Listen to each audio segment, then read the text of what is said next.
ശബരിമലയിലെ സ്വർണ്ണപ്പാളി കേസിൽ തന്ത്രി കണ്ഠരര് രാജീവര് അറസ്റ്റിൽ. നമസ്കാരം. ഈ ദിവസത്തെ ഏറ്റവും പ്രധാനപ്പെട്ട വാർത്താ വിശേഷങ്ങളുമായി ജനകം ടോട്ടൽ ന്യൂസിലേക്ക് സ്വാഗതം.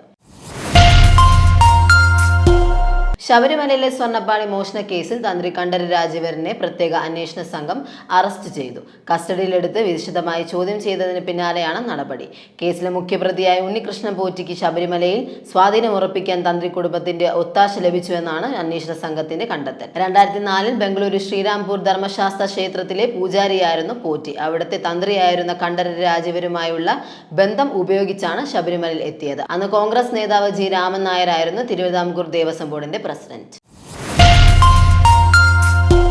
സംസ്ഥാന സർക്കാർ സംവിധാനത്തിലൂടെ PN രോഗികൾക്ക് സമഗ്ര ചികിത്സ നൽകുന്ന ആദ്യ സംസ്ഥാനമായി കേരളം.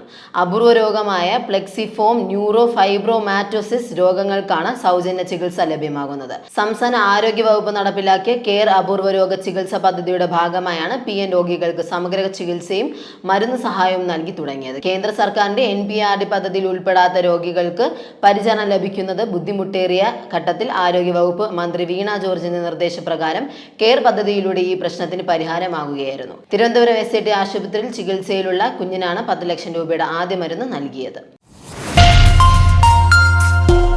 നാളെ നടക്കുന്ന കേന്ദ്ര ധനകാര്യമന്ത്രി വിളിച്ച സംസ്ഥാന ധനകാര്യമന്ത്രിമാരുടെ യോഗത്തിൽ കേരളത്തിന്റെ വിഷയങ്ങൾ അവതരിപ്പിക്കുമെന്ന് മന്ത്രി KN ബാലഗോപാൽ. 12,000 കോടിയോളം രൂപ കേന്ദ്രത്തിൽ നിന്ന് കിട്ടാനുണ്ട്. ഇതിന്റെ പകുതിയോളം വെട്ടിക്കുറച്ചു. ഇതുവരെ 17,000 കോടിയോളം രൂപ ഫണ്ട് വെട്ടിക്കുറച്ചു. ഏറ്റവും അവസാനത്തെ 3 മാസമാണ് ഇങ്ങനെ വെട്ടിക്കുറച്ചത്. കേന്ദ്രത്തിന്റെ ഇത്തരം നടപടികൾ ജനങ്ങൾ അറിയേണ്ടതുണ്ടെന്നും മന്ത്രി ചൂണ്ടിക്കാട്ടി.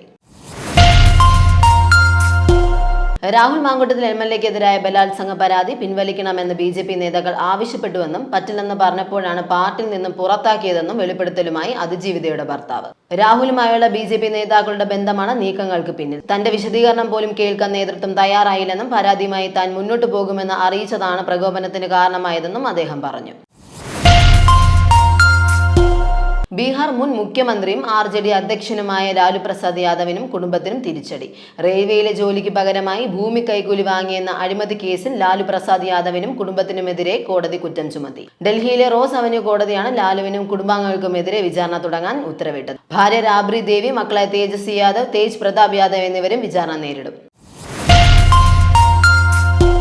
കർണാടകയിൽ സർക്കാരിന്റെ ബുൾഡോസർ രാജ് തുടരുന്നു. വ്യാഴാഴ്ച പുലർച്ചെ വടക്കൻ ബംഗളൂരുവിലെ സാറൈപാളയം തനിസാന്ദ്രയിൽ 30ഓളം വീടുകളാണ് തകർത്തത്. മുൻകൂർ അറിയിപ്പ് നൽകിയിരുന്നില്ലെന്ന് താമസക്കാർ പറഞ്ഞു. ബംഗളൂരു ഡെവലപ്മെന്റ് അതോറിറ്റിയുടെ ഭൂമി കയ്യേറിയെന്ന് ആരോപിച്ചാണ് 30ഓളം വീടുകൾ പൊളിച്ചു നീക്കിയത്. വിജയുടെ ജനനായകന് വീണ്ടും തിരിച്ചടി. സിനിമയുടെ റിലീസ് അനുമതി നൽകിയ ഉത്തരവ് സ്റ്റേ ചെയ്തു.